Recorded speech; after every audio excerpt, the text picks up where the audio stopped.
the end of the day, I don't think winning should be the ultimate goal anyways.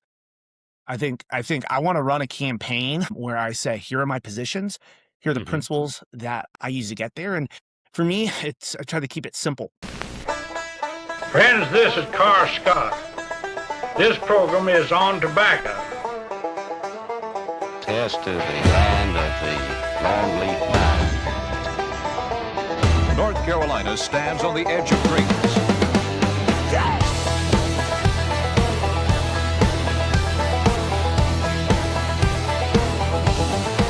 All right, welcome back to the Longleaf Politics Podcast. I appreciate everyone who watched the first episode with Mitch Kokai. Today, we're doing something a little different. In politics, we talk the most about the most competitive races. I mean, that seems obvious and it makes sense. You know, you want to spend the most time on the races where the outcome really could go one way or the other.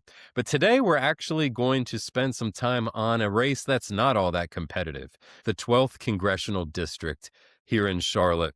I have a guest on today, a Republican candidate in the 12th District, which if you've spent any time in North Carolina, you know the 12th District is the safest Democratic seat you could possibly imagine. It's all of Metro Charlotte. Sadly, that is the district that I personally live in. But I wanted to spend some time with Jack Kotiga because I'm interested to know what compels someone to take on such a monumental task of running for Congress as a Republican in a D plus infinity seat. And we ended up having a good conversation. You know, he's made a lot of the focus of his campaign around something that you don't hear a lot about anymore, and that's monetary policy. So we spent a little time talking about that. So hope you enjoy this interview, and we'll see you soon. I am pleased to welcome to the show Jack Kotiga. Jack is coming up on 5 years as a Charlotte resident, works in commercial real estate and mortgage banking, and he is a Republican candidate for Congress in the 12th Congressional District of North Carolina. Jack, thanks for coming on the show. Thanks for having me, Andrew. So, Jack, I got to start with the obvious question. Anybody who's watching this podcast kind of understands the dynamics of the 12th Congressional District. It's the Charlotte district. It is about as blue as you can get. So why run for Congress as a Republican in a district like this?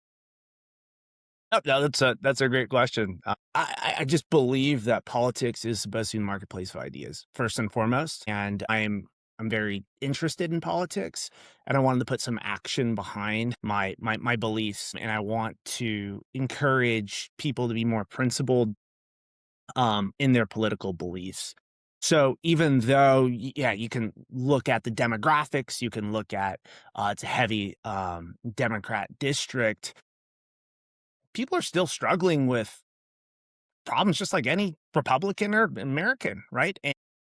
And the crux, big reason I'm running for a federal position is because I want to talk about systemic issues. I want to talk about our money and hopefully put it in a way that people understand, because people feel the effects of homes becoming unaffordable, just life in general, basics that people could afford yesterday can't afford today. And if we look forward where we're going tomorrow, that doesn't feel good. And so instead of these big subsidy programs that I even see more Republicans getting behind, I want to make sure we talk about the root causes. And I believe that is the essence of America. Yeah. No, that makes sense. And, you know, I'll never tell a candidate they have zero chance. So I'm not going to tell you you have zero chance of winning. But I think you have to be kind of frank and say, well, it's certainly an uphill battle. So what does success to you look like through this endeavor?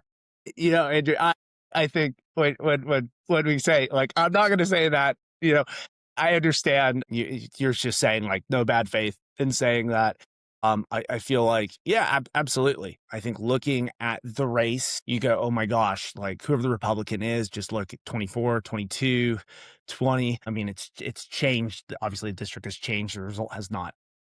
Sure. At the end of the day, I don't think winning should be the ultimate goal anyways. I think I want to run a campaign where I say, here are my positions, here are the principles that I use to get there. And For me, I try to keep it simple. It's all people have value and all people are flawed. Everyone believes that. That comes from Christianity. Yep. That is the basis of really, I would say, what makes America the greatest country on earth. So, can I run a campaign where I say, here are my positions based on my beliefs? I'm going to distill it down to my principles, even if you're not a Christian. Hope you examine your beliefs. Two, here's my experience in finance. I'm going to speak to XYZ things, money, free markets, etc. It's all on my website and will be Yeah. more my contact and more we'll talk about. And I just hope the result is a win, and I'm going to do what got to do. And I understand there are a lot of people that care about these issues and hope they come alongside me. I don't think the goal on the Republican side is find a way to beat Alma Adams and that be number one. And I Yeah. don't think that in general, that's what politics should be. That's a lot of what it is. Absolutely. But I don't believe that's how it should be. Yeah, I mean, from from my perspective, someone who cares about the conservative movement, I am a registered Republican. I don't agree 100% with every Republican out there, but you get it.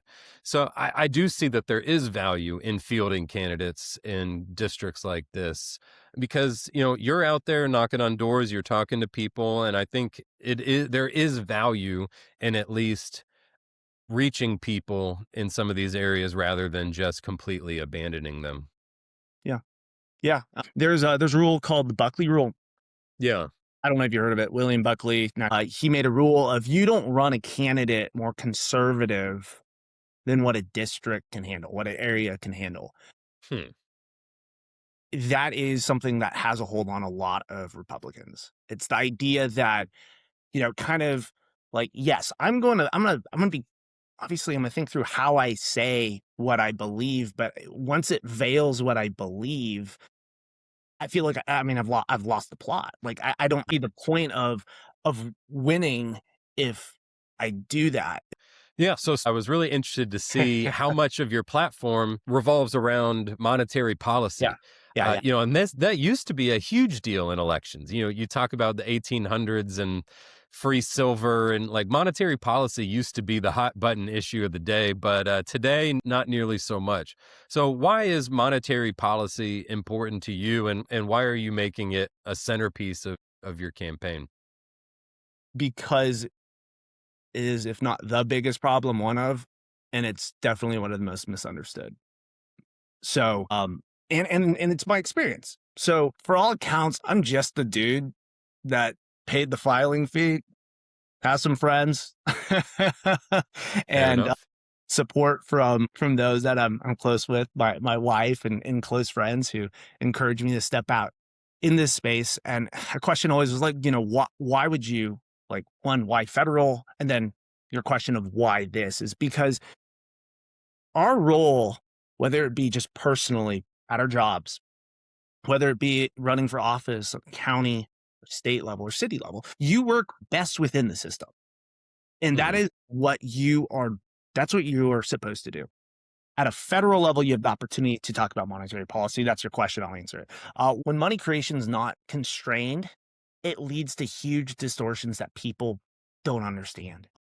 And because of that, they feel the pain. I think the best example to show this is homes.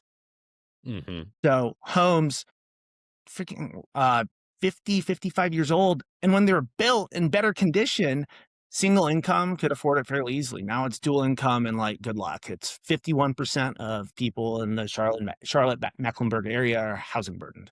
That includes renters as well.